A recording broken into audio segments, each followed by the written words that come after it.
paz do Senhor, meus irmãos. Sejam bem-vindos a mais uma aula da nossa querida Escola Bíblica Dominical.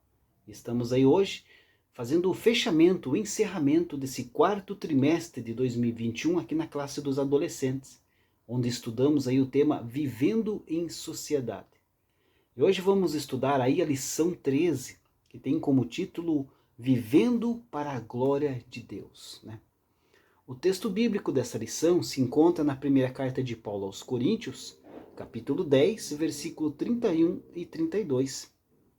E o destaque da lição é justamente o versículo 31, que diz assim: Portanto, quando vocês comem ou bebem ou fazem qualquer outra coisa, façam tudo para a glória de Deus.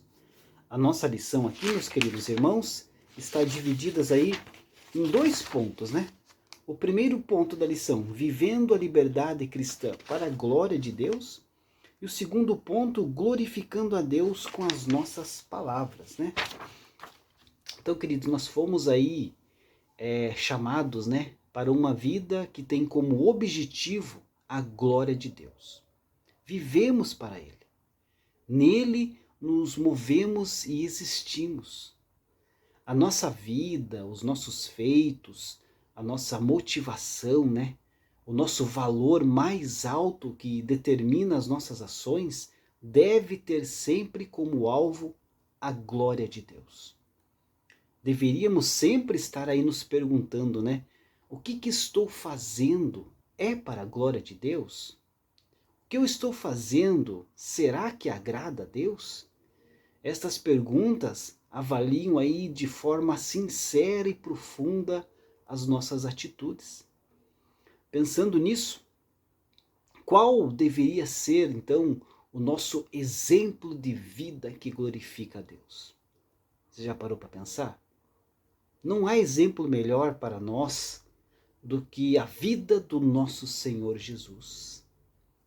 Jesus veio à Terra não para fazer a própria vontade, mas a vontade do Pai, que o enviou.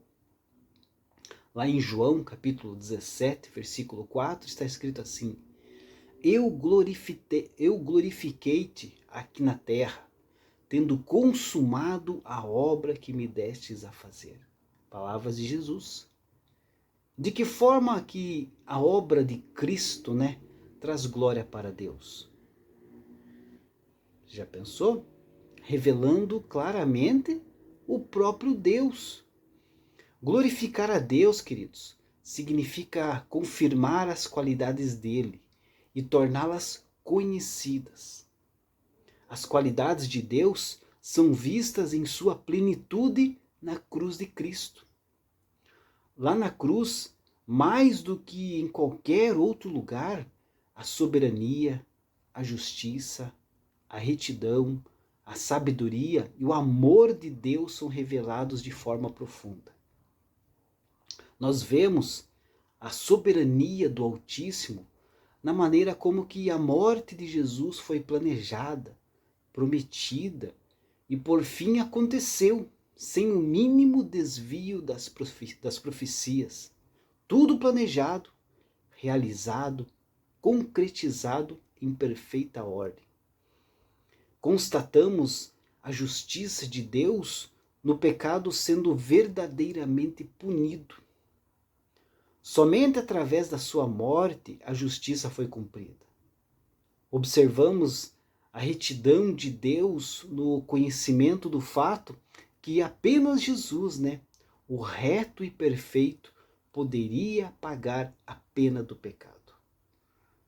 Nós vemos a sabedoria divina no planejamento e ordenamento de tão grande salvação.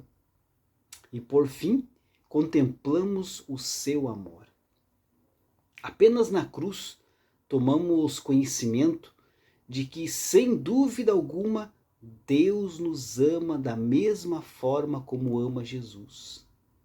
Porque está escrito, porque Deus ama o mundo de tal maneira que deu o seu Filho unigênito, para que todo aquele que nele crê não pereça, mas tenha a vida eterna.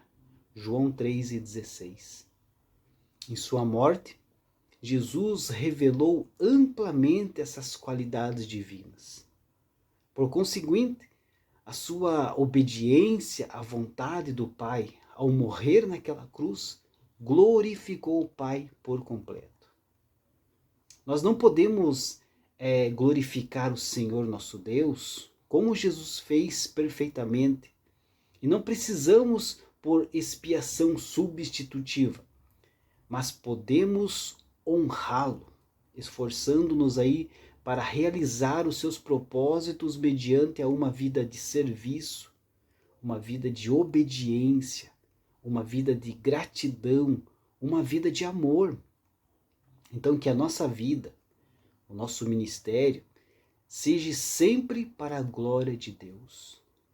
Com certeza, você não é um fruto do acaso, né? Mas sim fruto dos sonhos de Deus. E Ele tem uma obra, um propósito para a sua vida. E um deles é que Deus venha a ser glorificado através do seu testemunho, das suas atitudes. Então, meu querido adolescente, que a partir de hoje todos nós venhamos a viver para a glória de Deus. Assim, você vai fazer a diferença na sociedade, no meio em que você vive. Deus abençoe a sua vida e até o próximo trimestre, se Deus assim permitir.